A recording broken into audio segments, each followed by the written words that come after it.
So this call came in on a Wednesday. New client saying he urgently needed his home office set up for a video conference the next day, connect a printer, set up cloud storage, install antivirus and VPN. For me, that was a normal on-site visit, maybe 2 hours of work, but he immediately offered double if I came that evening. I work from home doing IT, and that month money was tight, so I agreed. I wrote down the Oak Street address. We settled on 6 o'clock, and he reminded me twice how critical tomorrow's call was. Normally, before I leave for a job, I text my friend Kevin the client's name, address, and time. He does the same for me. We both do a lot of home calls, and a few years back he got stuck with a drunk client who blocked the door. So we made this rule: always tell the other person where you are, and if you don't check in later, they start calling. It's our cheap version of a panic button. That evening I was behind schedule. A remote session overran, my laptop needed a restart, and I was already watching the clock. I shoved cables and tools into my backpack, told myself I'd message Kevin from the car, and rushed out. Traffic was worse than usual. GPS kept yelling about alternate routes, and I was mentally going through the job: printer, cloud, antivirus, VPN. So I didn't notice until I was already turning onto Oak Street that I'd never actually sent him anything. I thought about pulling over to text him anyway, but I was already a few minutes late, and I hate showing up late to first-time clients. The house itself looked pretty standard. Single story, neat yard, lights on, garage door half open with a car inside. Nothing about it felt off. I locked my car, grabbed my bag, walked up, and knocked. The door opened almost immediately, like he'd been standing right behind it. Guy around 50, maybe a little older, polo shirt, glasses, tired eyes but big smile. "You must be Daniel," he said. "I'm Robert. Thanks for coming so fast." Handshake was firm, normal. He stepped aside, let me in, and led me down a short, quiet hallway into a small room that had been turned into a home office. Desk, desktop PC, 2 monitors, printer on a side table, shelves with neat rows of folders. He kept talking about the conference as I unpacked my laptop.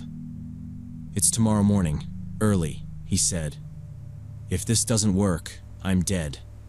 I need secure access. I need my documents backed up. I need the printer working." I told him it was all doable, asked for the Wi-Fi password, and started with updates and basic checks.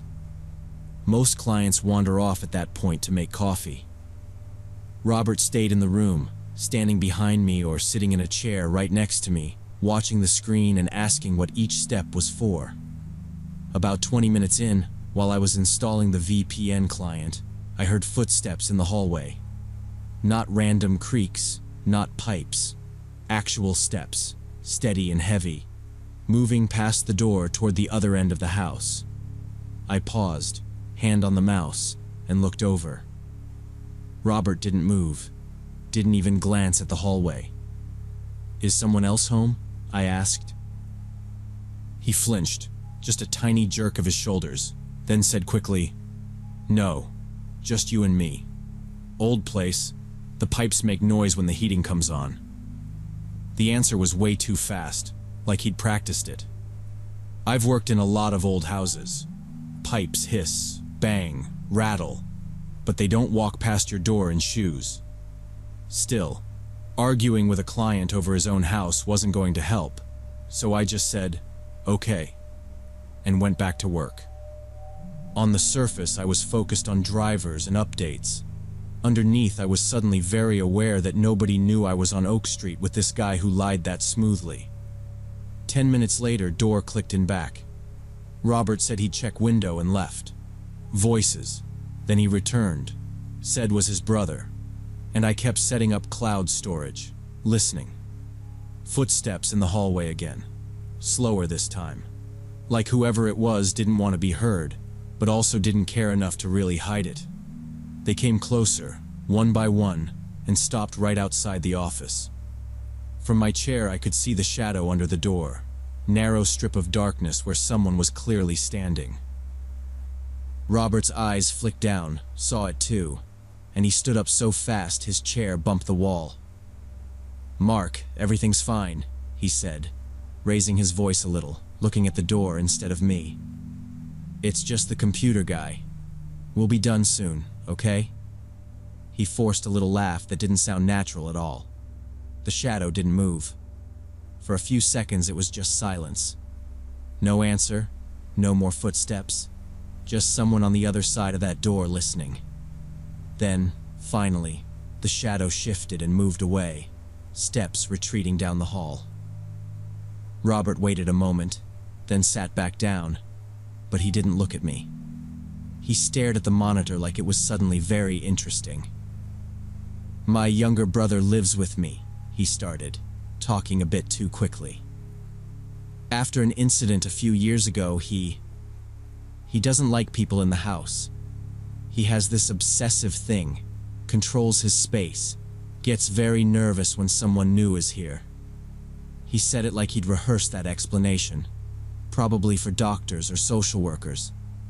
I asked if his brother needed us to move to another room, or if this was actually okay. Robert shook his head. "No, it's fine. He just needs time to adjust. He's not dangerous, just anxious.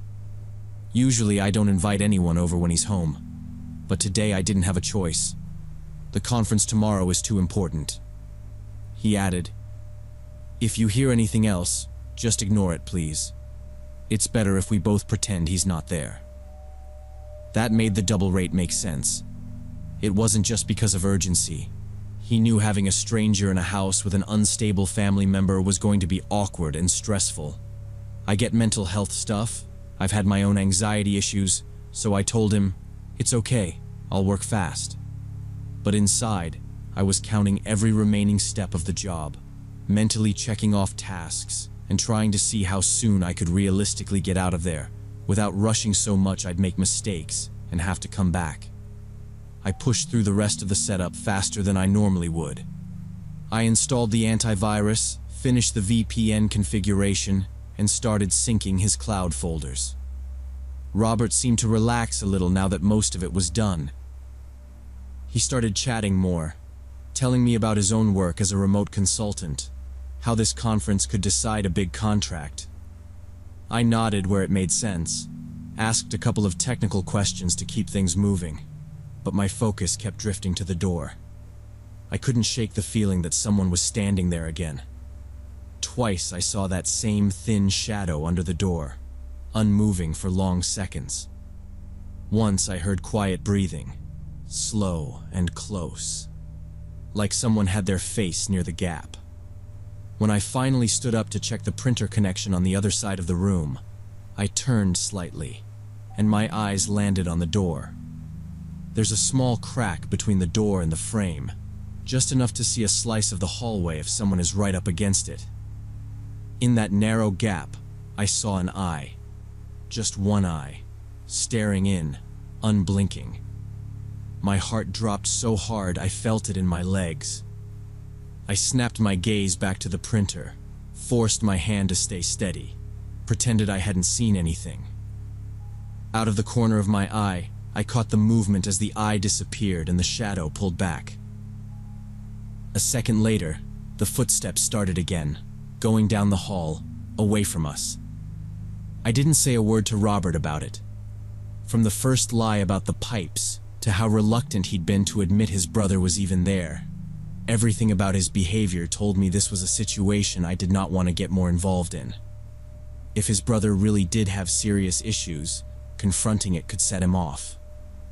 If it was something else entirely, I didn't want to know. The safest option was to finish, keep things polite, and leave as soon as I could. So I sped up the handover, walked Robert through the cloud backup, showed him how to start the VPN, printed a test page, and asked if he had any final questions. He paid me in cash from an envelope he pulled out of a desk drawer, thanked me a few times, and walked me back to the door. I felt the hairs on the back of my neck go up as we passed the hallway, like someone was watching from one of the darker doorways. but I kept my eyes straight ahead. Outside, the air felt different. I said goodbye, got in my car, and locked the doors before even putting the key in. Then I just sat there. For about 5 minutes I didn't start the engine, just tried to slow my breathing and stop my hands from shaking. When I finally pulled out my phone to text Kevin, it hit me that I'd never sent him the address, or even told him I was doing an on-site visit that night. If something had gone wrong in that house, nobody would have had any idea where to even start looking for me.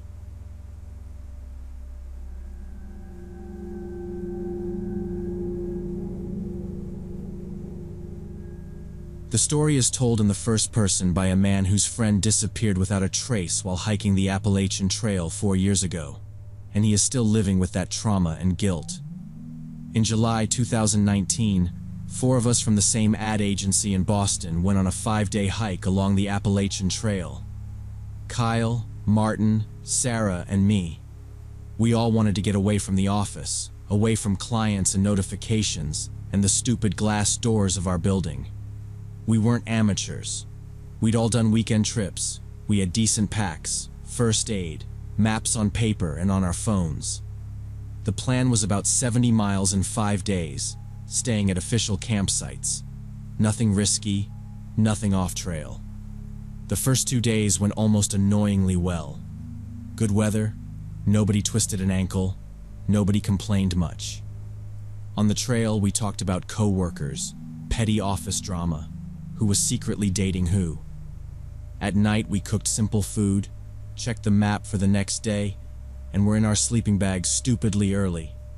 Kyle was in his element, usually in front, calling back jokes, taking photos of everything. Martin was our navigator, checking the map even when the blazes were obvious. Sarah kept calling us corporate campers whenever one of us checked our phone for a signal. On the evening of day 2, we stopped at a wooded campsite just off the trail, one of the marked tent areas.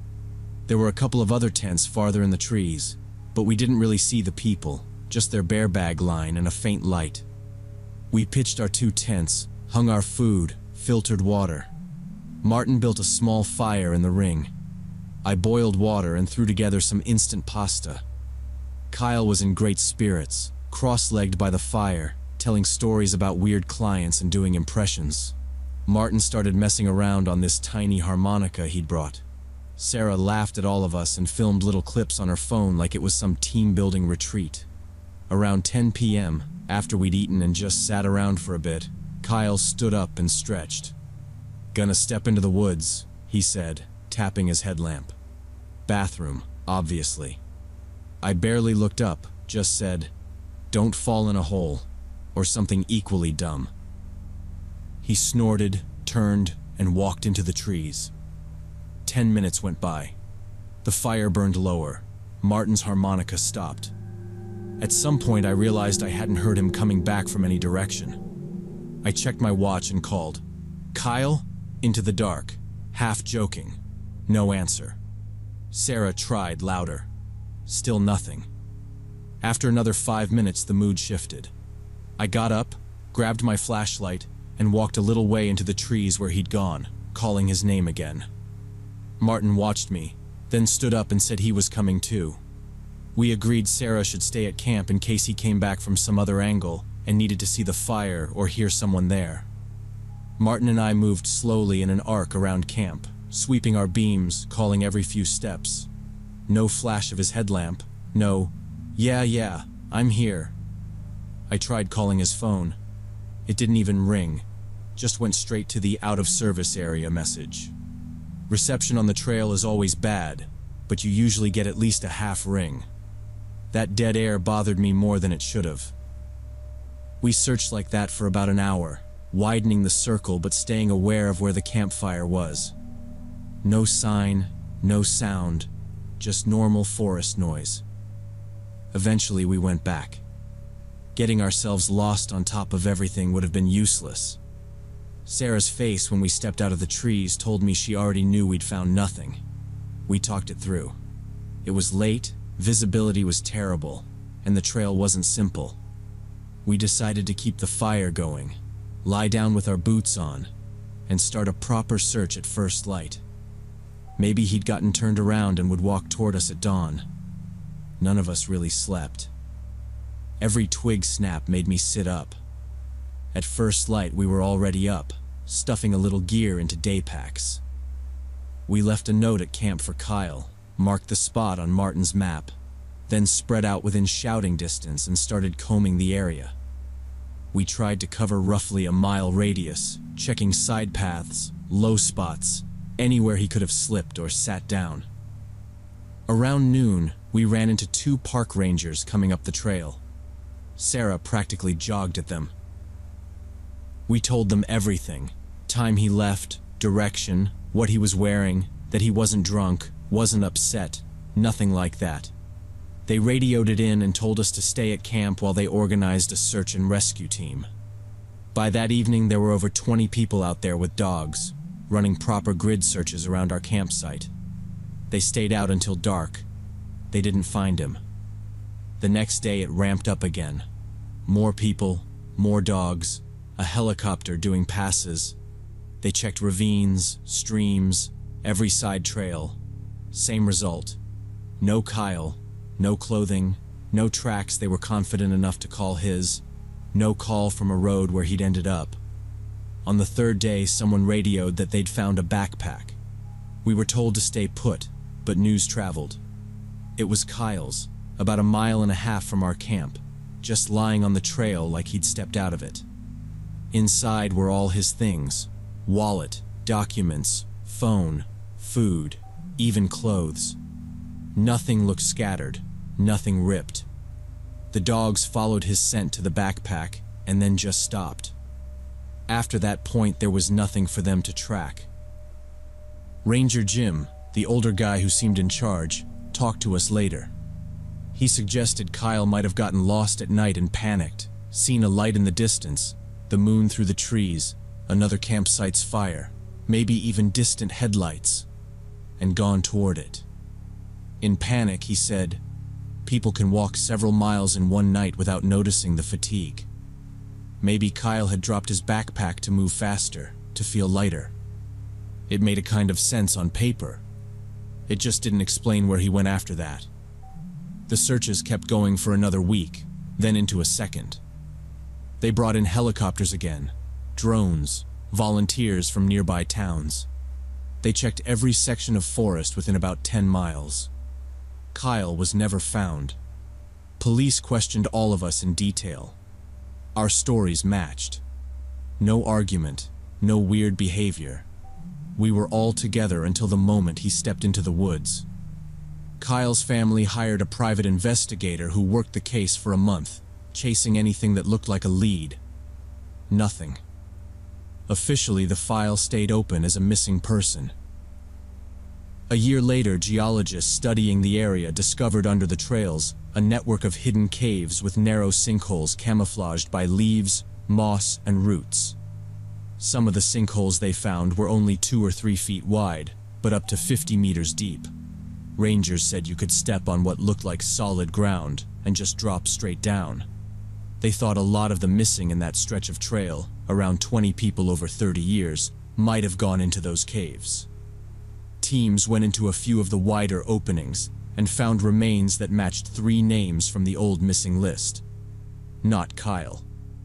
The rest of the caves were called too narrow and unstable to enter, basically saying he might be there but no one was going to look. It has been 4 years now. The first 6 months after we got back, I saw Kyle everywhere. Any red-headed guy in a crowd made me look twice. A laugh with the same tone would hit me, and I would snap my head around before I even processed it. My brain kept pasting his face onto strangers because it could not accept that someone could step away from a campfire and just not return.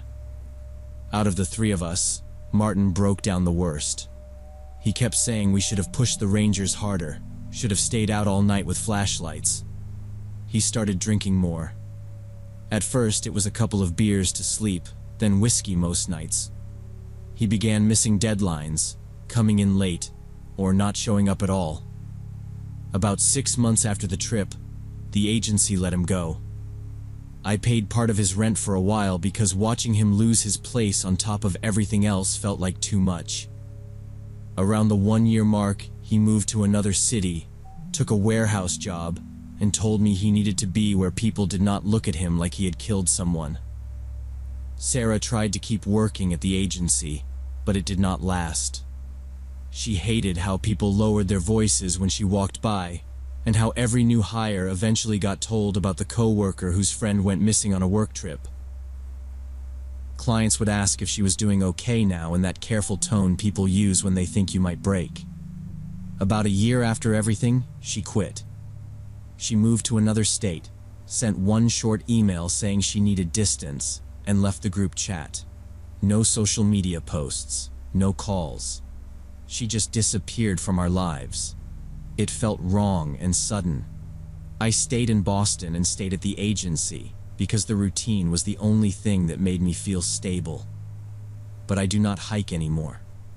I sold my gear piece by piece that first year because every time I opened the closet and saw my pack, my stomach locked up. Sometimes Kyle's parents call. His mom sounds like she is holding her breath.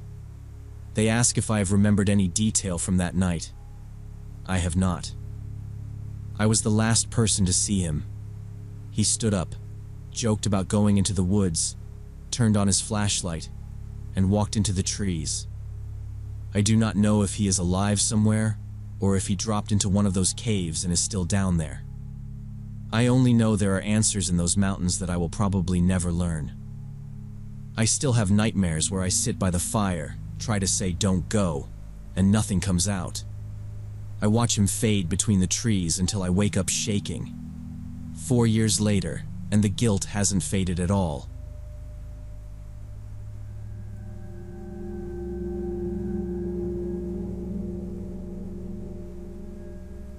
During the summer between my freshman and sophomore year of college, I was home on break when this massive July storm hit our neighborhood around 6 a.m. Thunder shook me awake hard enough that for a second, I thought something had exploded on our street. The windows were rattling in their frames and the rain sounded like somebody was dumping buckets on the roof. I reached over to grab my phone and the screen was the only light in my room. I tried the lamp switch out of habit. Nothing. Got up, hit the light in the hallway. Nothing there either. The digital clocks in the kitchen were just blank, dark squares, and the AC was dead. Even the Wi-Fi router that always had that tiny blinking light was completely off. I checked out the front window and saw it wasn't just us. The whole street was dark, and the next one over too, all the houses just sitting there with their blinds closed and no porch lights. A couple cars went by slow with their headlights on, picking through branches and trash cans that had blown into the road. It was that weird feeling of being awake when you know most people still aren't, and knowing I was the only one home made it feel even more off. My parents had left around 5 to get to work in the next town, and my older brother had gone to crash at a friend's place the night before. Normally I liked having the house to myself. That morning it just felt extra quiet. Around 9, when the storm had finally moved on and the rain turned into this light drizzle, my phone buzzed with a text from my mom. She said they still had power at work and asked if everything was okay at the house. Then she wrote that when they were leaving earlier, they'd heard some kind of loud crash up by the roof, like maybe a big branch or something, and she wanted me to go outside and take photos of the roof from different angles and send them to her. She was worried about missing shingles or a tree limb that could cause a leak later. It sounded reasonable enough, and I didn't have anything better to do without Wi-Fi anyway. I threw on shorts and a t-shirt, grabbed my shoes and went outside. The air felt heavy after all that rain, and our yard was a mess of little branches and leaves. I walked around the house slowly, trying to find spots where I could see as much of the roof as possible. I had to step into the neighbor's side yard a bit to get one angle, and there was nobody out to complain. I held my phone way back, tilted it up, snapped picture after picture of shingles, gutters, and the big maple tree that always makes my dad nervous during storms. I zoomed in on any place that looked even slightly weird, just in case. When I went back inside, I sat near the front window for better light, looked through the photos, and sent a bunch of them to my parents over mobile data, trying not to think about my battery percentage. A few minutes later, my mom texted back saying thanks, and that she'd shown them to my dad. Together, they decided to call Jack Morrison, the local roofer who'd fixed our back gutter a couple years before. I remembered Jack as this sunburned guy in his 40s with a beat-up white work van and an actual company name painted on the side. Mom said he'd try to swing by around noon to inspect the roof and give an estimate if anything was damaged, and she asked me to let him in and show him around if he needed access from inside the house. The rest of the morning dragged. With no power, I was trying to avoid opening the fridge too much, and I didn't want to waste my phone charge scrolling on data.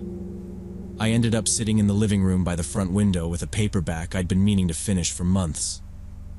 Every so often I'd glance up when I heard a car, hoping it was Jack's white van, but it was always somebody else creeping through the neighborhood checking on storm damage. Around 12:30, when he still hadn't shown up, I figured he was probably slammed with calls and running behind. It made sense. Half the town had probably lost shingles. By 1:30, I was starting to get a little annoyed, but not worried, just bored. The house was stuffy without the AC, and the only noise was the occasional branch dropping from somewhere or a distant chainsaw a few streets over. I texted my mom that Jack hadn't come by yet, and she replied that he'd probably gotten delayed and to just keep an eye out. He'd show up when he could. I put my phone face down to save the battery and went back to my book, trying not to think about how long the power might be out.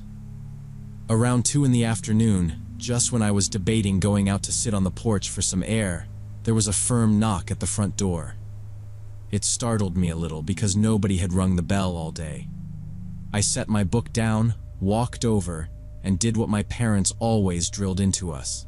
Check the peephole first. Through that tiny circle, I saw a red Ford F-150 parked in our driveway instead of Jack's white van. 2 men were standing on the porch.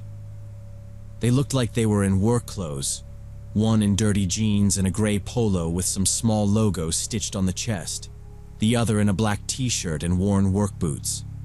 The guy in the gray polo was holding a tablet tucked against his side, and the other guy had a small notebook and pen in his hand. What I didn't see was any ladder, any toolbox, any of the stuff Jack had brought last time when he fixed the gutter. No extension ladder on the truck, no bundles of anything. Nothing in the truck bed except maybe a cooler and some random junk. That stuck out to me right away. Roof people always show up with gear. Still, it was broad daylight and they were in a truck, not walking up from the street or anything, so I unlatched the deadbolt but kept the screen door locked as I opened the main door. The man in the gray polo smiled like we already knew each other and started talking right away in this friendly practice tone. He said they were from Midwest Insurance and that they'd been sent out to do storm damage assessments for all the homes in the neighborhood after the outage. He kept calling it standard procedure after a weather event, like he'd said that exact line 100 times. The whole thing hit me wrong as he talked. My parents hadn't said a word about any insurance company sending someone by. All they'd mentioned was our usual roofer. I told them my parents had called a roofer to check the roof, not an insurance company. I kept my voice calm on purpose because my dad always said people show more when you let them talk. The guy in the black t-shirt jumped in fast, almost talking over his partner. He said they worked together with local contractors, that insurance comes first to assess and photograph everything. Then the roofer shows up later for repairs. It sounded sort of reasonable, and I didn't really know how claims work, but that uneasy feeling stayed with me the rest that afternoon. The man in gray lifted the tablet a little and said they should also inspect the ceilings from inside, just to check for fresh cracks or leaks from the storm.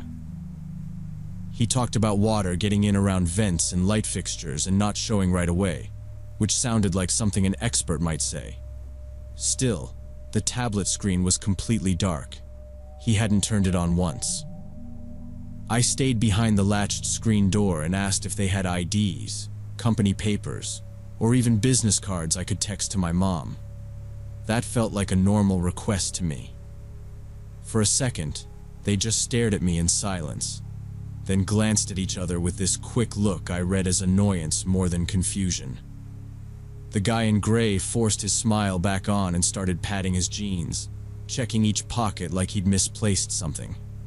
He said, "Hang on, I should have a card here somewhere," and turned halfway toward the truck.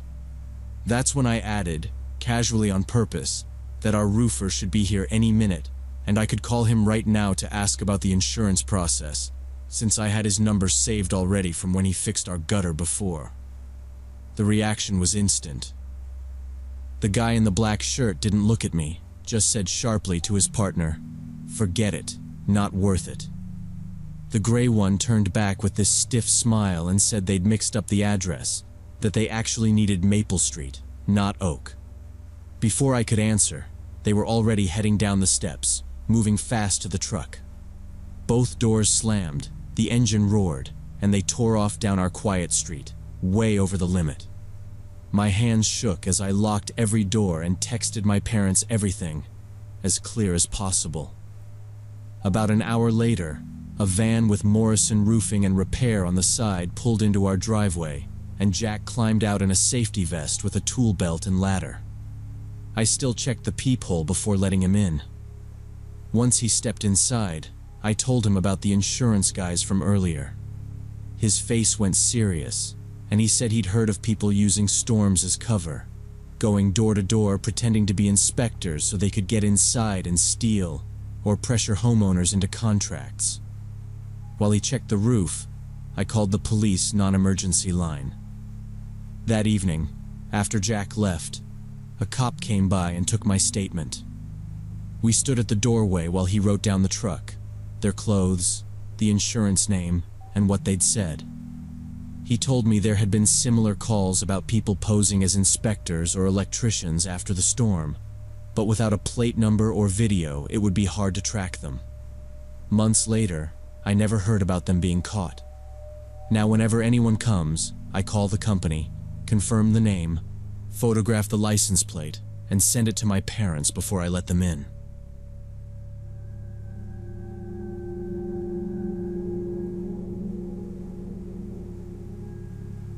Last winter, I picked up a second job working nights at a 24-hour self-service car wash. I only took that job because I desperately needed money to fix my transmission. I already had a day job at a warehouse, but the repair was going to cost like $2,000. The car wash gig was pretty simple. I sat in this tiny booth, took payments from the rare customers who paid cash, handed out tokens for the wash bays. Most people just used their cards at the terminal by the bay, so mostly I sat alone scrolling through my phone and occasionally checking that the equipment was working. Place was on a highway between two small Texas towns. Gas station about a mile down, a couple 24-hour diners, nothing else really. Shift was midnight to 8 a.m., and I'd been doing it for about a month without a single incident. Boring but safe, or so I thought until that night. The night started normal. I clocked in a little before midnight, grabbed a coffee from the machine in the booth, did my usual quick walk around to look for busted hoses or trash in the bays. Everything looked fine, cameras were up, lights were on, compressors humming like usual. First few hours I had maybe 3 cars, all quick in and out, nobody wanting to make small talk at that hour. I answered a text from my warehouse supervisor about swapping shifts, watched a couple of dumb videos, and mostly fought sleep. After 2 in the morning, the quiet changes. It feels heavier somehow. You start noticing every little sound. The fan in the booth, the click of the bill acceptor resetting, the distant rumble of trucks out on the highway rolling past in the dark. It was particularly quiet that night. Maybe 5 people total came through the whole shift. Around 3 in the morning, I was starting to doze off, head dipping over my phone, when this guy walked into the booth and asked for $20 in tokens. He looked mid-30s, buzz cut, wearing a faded work jacket with some construction company patch on it. Hands were rough, nails dark, like he actually worked with them all day. His eyes were red in that worn-out way you see on night workers, but he didn't seem drunk or high or anything. Nothing weird about him, just a regular tired worker. I gave him the tokens. He nodded, paid with a 20, didn't say much else, just a quick, "Thanks, man," and walked out and got into a dark pickup truck. I watched him pull away from the booth and drive over toward bay number 4, the farthest one from me. From where I sat, that bay was half hidden by the vacuum island and a support pillar, so once he pulled in I could only really see the rear of the truck and the glow from the bay lights. I saw his brake lights come on, then shut off, and that was it. I went back to my phone, figuring he'd be out there the usual 15 or 20 minutes like everyone else. Maybe 10 minutes later, I heard the pressure washer kick on, that high-pitched whine, then the rush of water hitting concrete, and then it suddenly cut off. Like, less than a minute. Just a burst, and then silence. That was strange because usually people wash their cars for a while, especially if they just bought a bunch of tokens. The timers are set so you get a decent amount of time per token, and he'd asked for $20 worth. I glanced at the little monitor that showed the bay status lights. Number 4 was still green, which meant his session was active. I waited another minute or so, listening for the gun to start again, but it stayed quiet. No sprayer, no coins clinking into the machine, no movement I could hear through the walls. I figured maybe the equipment broke down, and I didn't want the owner getting calls in the morning about refunds and "your machine ate my money." So I zipped up my jacket, grabbed the flashlight we kept by the register, and headed out to check it out. When I walked up to bay number 4, the first thing that hit me was the truck just sitting there with the driver door wide open, engine idling, and no one inside. Exhaust was puffing out steady, headlights throwing light across the wet concrete and up onto the cinder block walls. The pressure washer gun was lying on the ground in the middle of the bay, hose stretched out and water still dripping from the nozzle into a little puddle by the drain. No one ever leaves the gun like that. They hook it back on the holder without even thinking. I stepped closer and leaned into the cab. Empty. Keys in the ignition, dashboard lit up, gauges steady. A dirty work bag sat on the passenger seat, hard hat on the floorboard, some crumpled paperwork shoved up against the windshield. There was even a half-finished gas station coffee in the cup holder. I straightened up and called out, not yelling at first, just normal volume. "Hey man, you out here?" No answer. Just the hum of the ventilation fans in the other bays and the low hiss of the truck idling. I tried again, louder this time. "Sir, you okay?" Still nothing. My first feeling wasn't fear, it was concern. Maybe the guy felt sick. Maybe he got dizzy and sat down somewhere, or slipped on the wet concrete and hit his head. We were far enough from town that if he needed help, I was the only one there until some random customer pulled in. I started searching the property, going bay to bay and leaning into each stall, still calling out, "Hey, you here? You okay?" I checked behind the vacuums, walked around the back of the building where the wall meets the scrubby grass, looked by the dumpster enclosure, even checked the little gravel strip where trucks sometimes park to clean out beds. Nothing. No movement.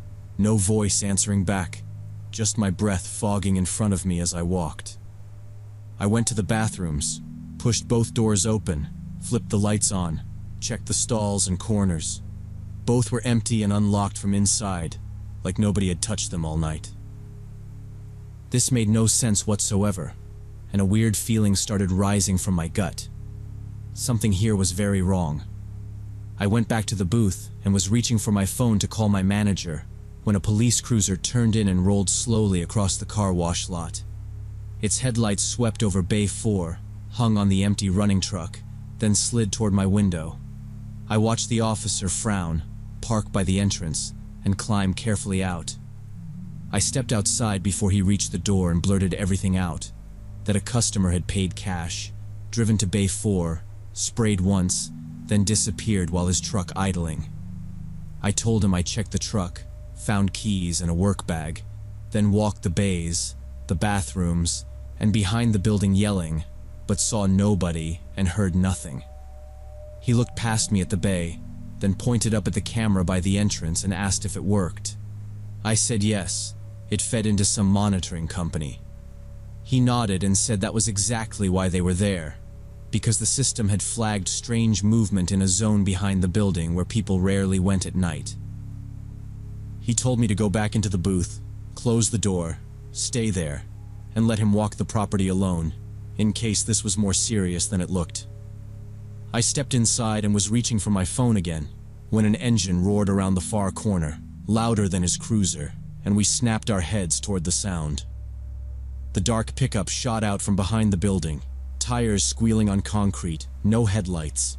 Then they flashed on as he aimed straight for the exit toward the highway ahead. The officer shouted for me to stay inside and sprinted to his car, lights flipping on as he pulled out, but the truck was already hitting the road and disappearing. After a few minutes, he came back alone, parked by the booth, and told me the guy had been hiding on the back wall the whole time, outside my sight. He said my walking around and yelling had messed up whatever the man planned, so he waited until the search moved away from him and used that distraction to bolt. He pulled out a notepad, wrote everything down, then had me describe the man and the truck, the buzz cut, the work jacket, the older dark pickup, any plate numbers. After he took my name and number, he said I could go home, that a detective might call, and that this probably connected to something else they had been working. The next afternoon, a detective called and told me the man from the car wash matched their suspect in a string of attacks on workers at 24-hour businesses. He said that over the past 3 weeks, the guy had robbed 2 store clerks and a gas station attendant, all on late shifts, each one beaten during the robbery. I stared at the wall while he talked, thinking about how I had walked the place shouting for the guy, not realizing I was looking for someone who hurt me. The detective said my moving fast, searching right away, and yelling probably threw him off his plan, and the unexpected patrol car showing up sealed his decision to back out. That night I called my boss, told him I was done. He said it was, they'd add cameras and have police, but I refused and told him to mail paycheck. Now when I think about that night, I picture that open truck door and realize one guy needing extra money almost became another victim working alone out there that night.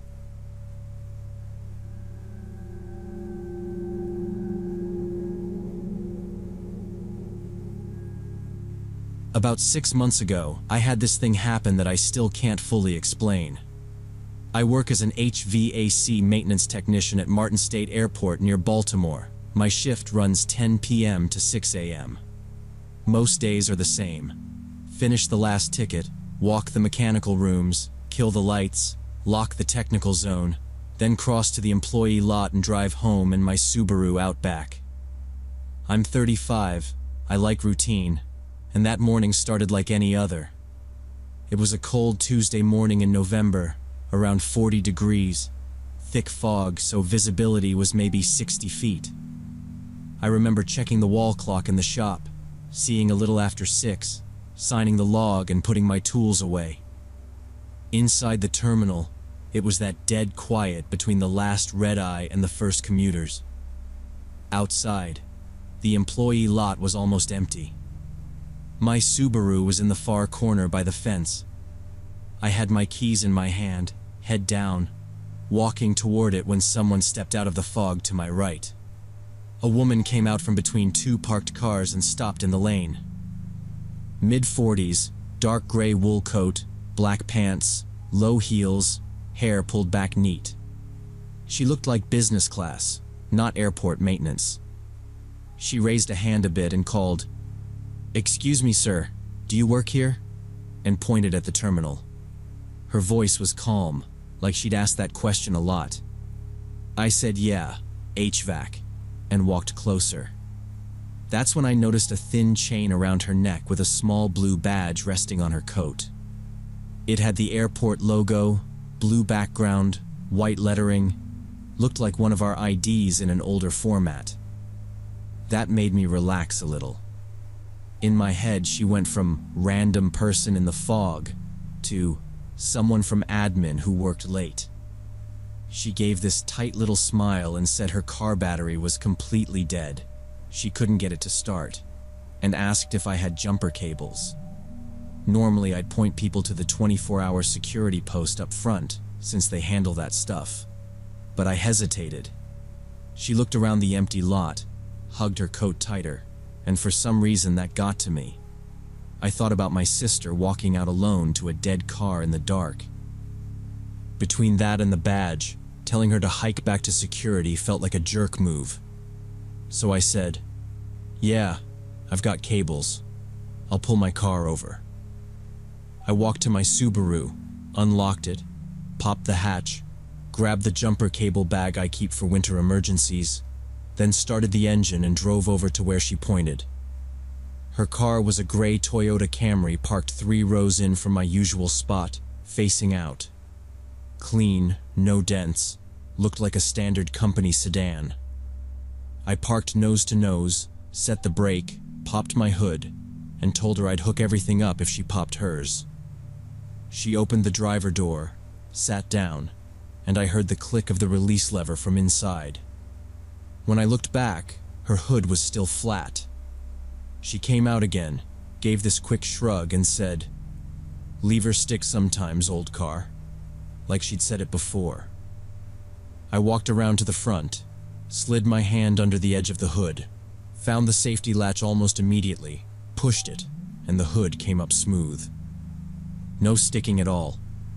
I noticed it, but it was 6 in the morning and I was half asleep, so I just set the prop and opened my own hood the rest of the way.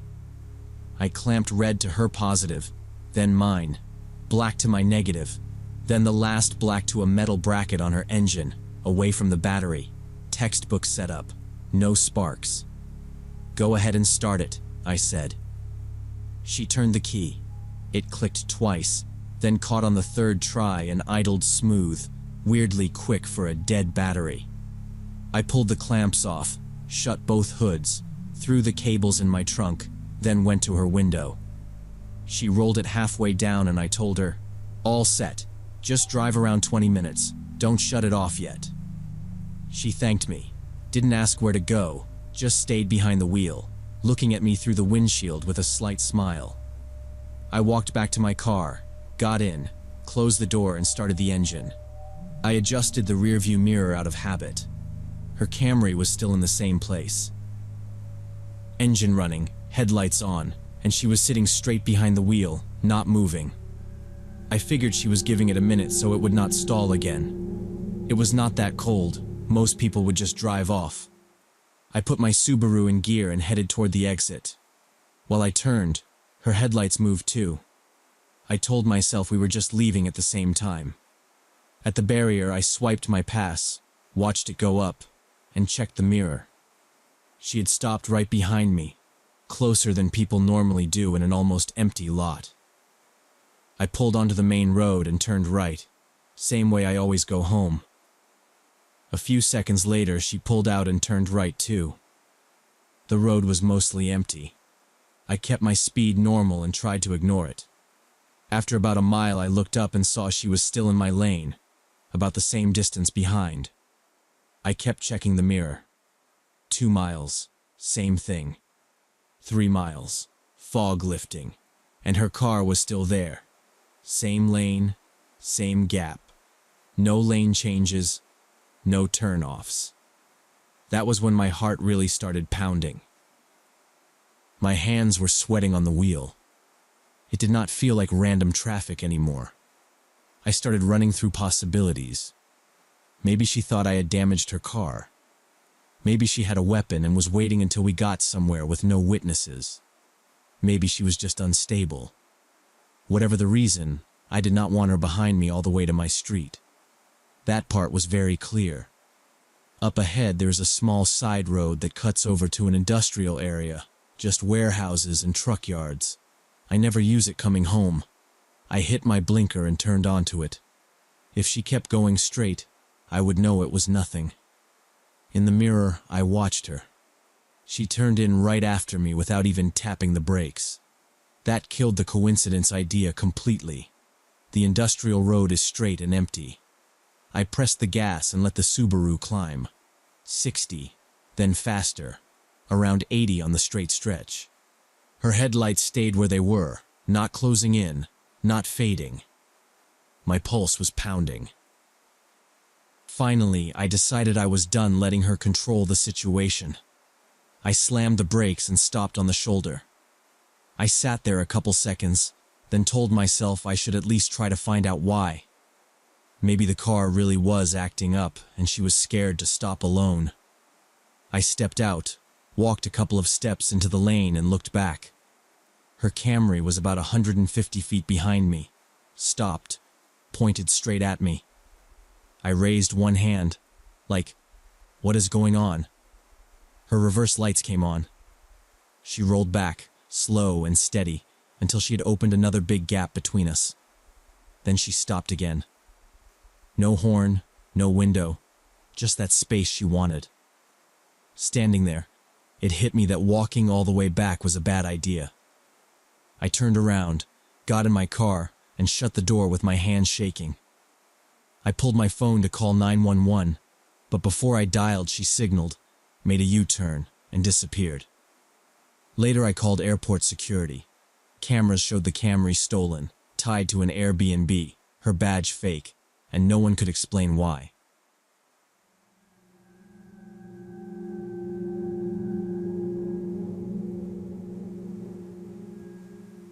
The camera fell into my lap when I pulled the tent stake.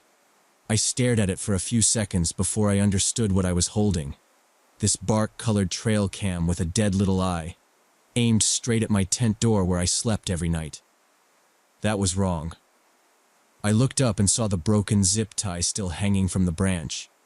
Someone had mounted it there on purpose. Someone had been watching me sleep, change clothes, eat, for 3 days. There was a memory card inside. What the police later showed me from it still haunts me. I am a wildlife photographer, 28, and I spend more time in the backcountry than in my own apartment. I know how to hang a bear bag, read a map, stay calm. I work alone by choice. I have never been truly scared out there until this trip before. I drove out to the Blue Ridge section of North Carolina in early September for a week-long shoot of nocturnal animals. The spot looked perfect on satellite images. 5 miles from the nearest dirt road, dense forest, a dry creek bed for camp. I hiked in Tuesday afternoon alone. I set my pack down, did a slow loop to check for dead limbs, trash, or other camps, then pitched my tent in the creek bed flat. Bear bag went up on a good limb, stove stayed well away, and all scented stuff went into one dry bag before dark. The first 2 nights were exactly what I wanted. I left camp around 10, worked with a red headlamp and 2 camera bodies until 3 or 4, then stumbled back, ate something, and crashed. No voices, no engines, just animals and my own footsteps in the leaf litter out there. On the morning of day 3, I crawled out of my tent, stretched, and walked to the fire ring. My enamel mug, which I always leave on the left, was sitting upright on a rock on the right. My pack's main zipper was open halfway. 1 energy bar was missing. I checked the ground for tracks or claw marks, but there was nothing, just my boot prints and some deer sign. I did a slow circle, listening. Everything sounded normal. My hand went to the bear spray on my hip anyway. I told myself I was just exhausted and sloppy. I re-zipped the pack, checked my cameras, lenses, and satellite messenger, and everything else was exactly where I had left it. People cut through these woods sometimes. Maybe somebody had wandered by while I was out shooting. If I kept obsessing, I knew I would blow the whole trip. That 3rd evening, I hiked about 2 miles to an outcrop where I had spotted a family of flying squirrels. I shot them gliding for a few hours and tried not to think about the mug. Around 12:30, it started raining, so I packed up and headed back early. The hike back was flat to the creek bed where my camp sat. When I was 30 meters out, I switched my headlamp from red to white so I would not trip on a guy line. The beam swung across the trees and landed on a man beside my tent. He was lean, mid-30s, standing on my side of the vestibule like he had been going through my gear. The second he heard my boots on the rocks, he spun toward the light. I caught a pale face, dark hair, no mask, and then he bolted into the trees. My heart was pounding so hard I could hear it over the rain and my breathing. Every instinct said back away. But everything I owned was in that tent, including my keys and Sat Messenger. Running blind in the dark did not feel safer. I circled wide toward the door. Zipper pulls were together outside. He had closed my tent before running. I opened it and swept my light. My sleeping bag was unrolled, backpack on its side, cameras still there. But my knife and cookies were gone. My hands shook so bad I could barely zip the tent closed. I sat awake all night with bear spray in my hand and all 3 flashlights on. I lined them up by my sleeping bag, one on my head, one in my left hand, one beside my knee. Every sound outside, branches shifting, leaves brushing, wind changing, made my body tense up. I kept telling myself it was just an opportunistic thief, but every time I closed my eyes, I saw that guy's face in my beam. Around 3, I started checking the time every few minutes. I kept the tent zipped and my boots on, sat half-propped against my backpack. A couple of times I thought I heard footsteps in the leaves, but when I held my breath and really listened, there was nothing clear, just forest noise. By 4, my hands hurt from gripping the spray cans so tight. I must have dozed off sitting upright. I remember checking my watch at 4:52 and then jerking awake to full sunlight burning through the tent wall. My neck was stiff and my legs were numb. The second I realized it was morning, one thought hit me over everything else. Get out. Leave now. Don't overthink it. Normally, I break camp in a really specific order so I don't lose gear. That morning, I just started cramming things into my pack, no system, not even brushing dirt off. I stuffed my sleeping bag, shoved clothes on top, broke down the stove with shaking fingers. I kept stopping to listen, expecting to hear someone walking up on me. When I stepped out to collapse the tent, I did one fast circle of the camp. Nothing looked disturbed from the night before. No new boot prints, no trash, nothing. That almost made it worse, because it meant whoever that guy was, he could be 10 yards away watching and I would have no idea. I pulled the poles, then yanked the last guy line out of the ground. When the stake popped free, something dropped from above with a soft thud right next to my boot. I jumped back, grabbed the bear spray, then saw it was just a camera. I bent down and picked it up. It was a professional trail camera, bark-colored casing, infrared sensor on the front, memory card slot on the side. The lens was pointed exactly toward the spot where my tent had been set up. Someone hadn't just wandered by. They had planned this. I looked up and saw a nylon zip tie looped around a branch, one end still dangling where it had snapped when I pulled the guy line. My brain flipped from fear to something closer to anger. I pulled out my phone, took a clear photo of the branch and the broken tie, then a couple of the camera in my hand. After that, I shoved the camera deep into my pack between my clothes and tripod. I threw the rest of my gear on top without checking twice and shouldered the pack. The hike back that had taken me more than an hour on the way in went by in what felt like minutes. I didn't really hike. I power walked, almost jogged, checking over my shoulder every few seconds. I didn't stop to rest, didn't stop to drink, just moved. When the trees thinned, and I finally saw the dirt road and my car, my legs felt rubbery.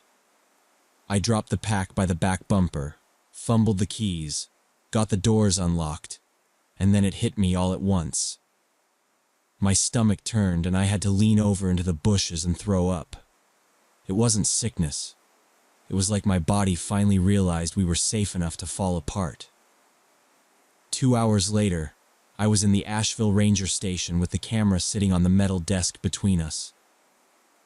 Ranger McBride, a middle-aged guy in a green uniform shirt, turned it over in his hands and frowned.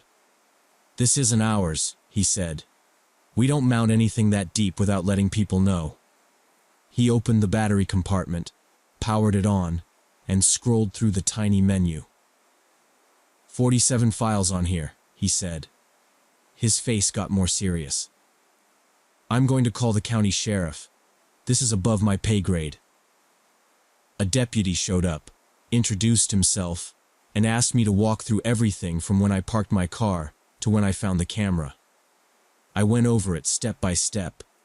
He typed while I talked, only stopping to clarify times or directions.